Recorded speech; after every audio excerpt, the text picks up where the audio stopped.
Hello বন্ধুরা, শিখা কিচেনে আপনাদের সকলকে ওয়েলকাম।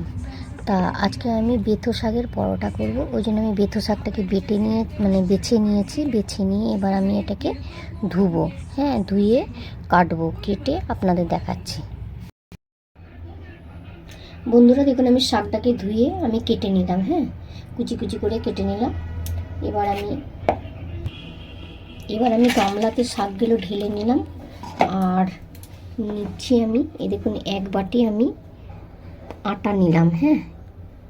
এক বাটি আটা নিয়েছি। আর এই বাটিটারই হাফ বাটি নিয়েছি আমি ময়দা।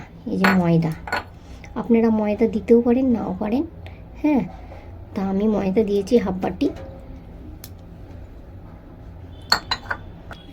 এবারে আমি দিচ্ছি পেঁয়াজ। বেথো শাক করলে আমি পেঁয়াজটাই দিই, পেঁয়াজটা বেশি ভালো লাগে। দিচ্ছি আদা কুচি,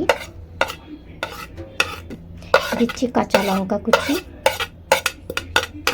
দেখুন, এটা হচ্ছে জোয়ান, আমি এটাকে ক্রাশ করে দিচ্ছি, একটুখানি ঘষে দিলে ভালো হয় গন্ধটা।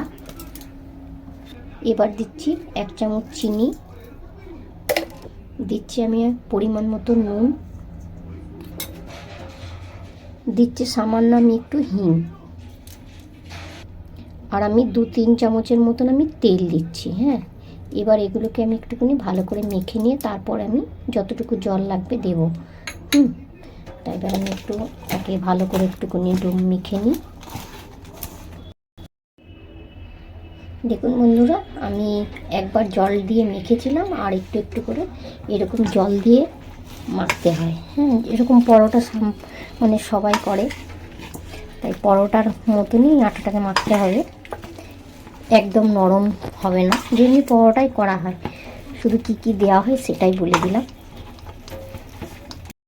আমি আটাটা মেখে ফেলেছি পরোটা করার জন্য। তাই এবারে আমি এটা 20 মিনিটের জন্য রেখে দিচ্ছি। বন্ধুরা, 20 মিনিট পর আমি এই আটাটাকে নিলাম। এবার আমি দেখুন লেচি করে পরোটাগুলো করে নেব। আমি আটাটা লাগিয়ে নিলাম, নিয়ে এবার আমি বেলছি। আমার বেলা হয়ে গেল। এবার আমি এটাকে বেশি করিনি, মোটা করিনি, আমি রুটির মতনই করেছি। আপনারা মোটা খেতে চাইলে মোটা করতে পারেন, তবে মোটা হলে একটু অসুবিধা লাগে। বেশ পাতলা পাতলা পরোটার মতন করলে ভালো লাগে খেতে। এদিকে আমি চাটু বসিয়ে দিয়েছি, চাটু গরমও হয়ে গেছে। এই চাটুতে আমি দিয়ে দিচ্ছি।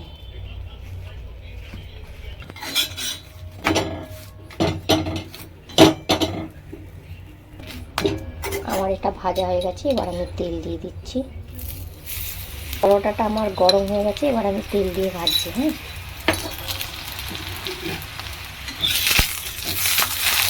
দেখুন কি সুন্দর লাগবে।